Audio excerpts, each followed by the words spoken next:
All right, welcome to Talk Tickers. So we've got a classic Wall Street head-scratcher for you today. The Bank of Montreal, BMO, just put up some stellar fourth quarter numbers, right? I mean, they beat expectations pretty much everywhere you look, and yet the stock closed down. So what gives? Let's dig in and figure out what's got the market so spooked.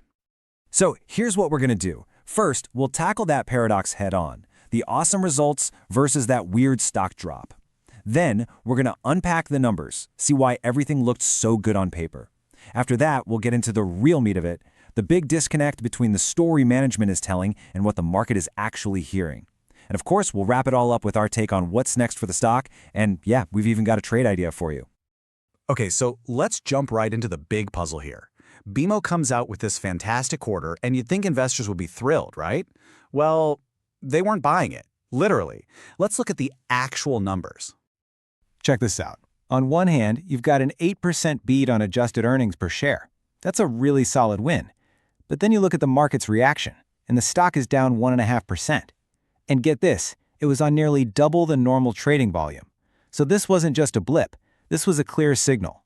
People were actively selling into what looked like great news. The big question is, why? You know, before we can really understand why the market was so skeptical, we have to appreciate just how good this quarter looked on paper. I mean, these results were genuinely impressive all around. So, the big headline number, the one everyone was looking at, was the adjusted earnings per share, $3.28 Canadian. The street was expecting $3.03, so BMO didn't just beat that number, they completely crushed it by more than 8%. In any normal situation, a beat like that would send a stock soaring. And hey, this wasn't just some fancy accounting footwork on the bottom line either. The top line, the revenue, was just as strong. We're talking $9.34 billion in adjusted revenue, which blew past what everyone was expecting. This tells you there's real momentum in the business. So, where did all this strength actually come from? Okay, a huge piece of the puzzle is right here, the capital markets division. I mean, look at that. Profit more than doubled from last year. And that was fueled by a really hot trading and investment banking environment. Now, on a spreadsheet, that looks amazing, but savvy investors, they see that and get a little nervous. Why? Because that kind of income can be really volatile. It's totally dependent on the market. It's like a sugar high. Feels great in the moment, but can you count on it? That's what makes people wonder about sustainability. And this gives you a great visual of how all the pieces fit together. You can see U.S. banking was actually the biggest slice of the pie this quarter, but it was that explosive growth from capital markets that really put the rocket fuel in the tank and supercharged the whole profit picture. Believe it or not, the good news just kept coming. Provisions for credit losses, the cash they have to set aside for loans that might go sour, were cut in half. That's huge. Return on equity, a really key profitability metric, jumped up big time. Their capital ratio, which is basically their financial safety cushion, was way above their target. Oh, and they even hiked the dividend. Seriously, by any textbook definition, this was an absolutely fantastic quarter.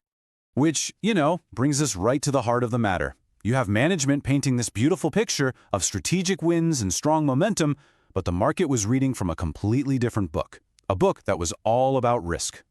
So here's the disconnect in a nutshell. During the earnings call, management was all about the long-term vision. They're talking about their strategic pivot to higher returns, becoming more digital, and growing in the U.S. But investors, they were laser-focused on the here and now, on the short-term risks, things like credit quality and a wobbly economic outlook. And to be fair, management's story, the bull case, is pretty compelling.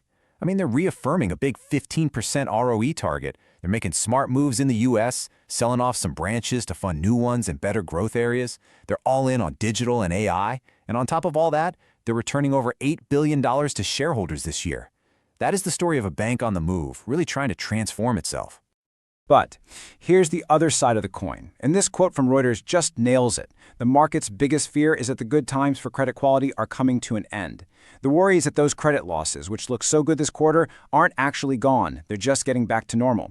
And they could stay higher for longer, which is, well, it's not a great setup for bank stocks. So if you break it down, the market's fears are pretty specific.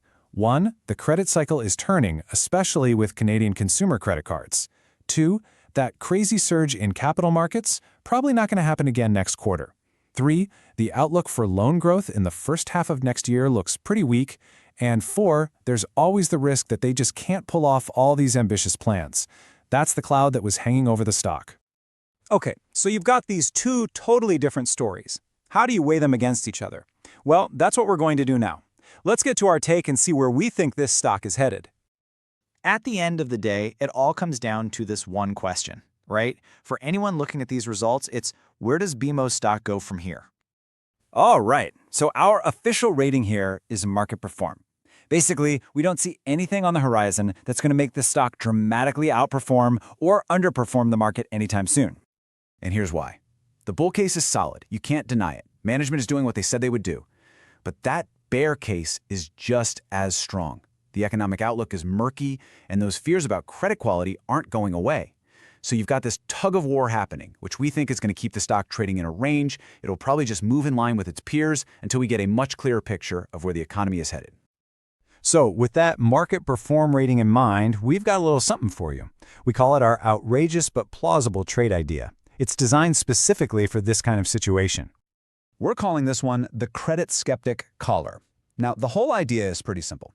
It's for when you think a stock isn't going to crash, but it's probably not going to the moon either. So, if you already own BMO stock, what you do is sell a call option. That just means you're selling someone the right to buy your shares at a slightly higher price, and you get paid a premium for it.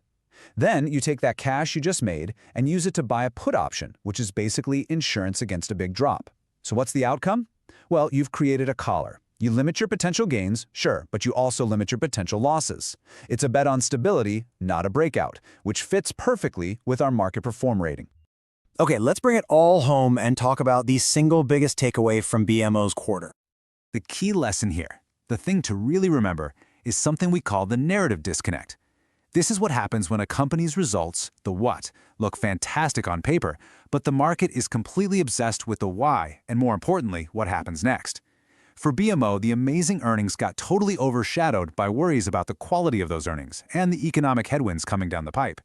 If you can learn to spot this disconnect, you'll have a much better handle on why great news sometimes gets a really bad reaction from the stock market. And as always, just a quick reminder, everything we've talked about today is for informational purposes only. This is not financial advice.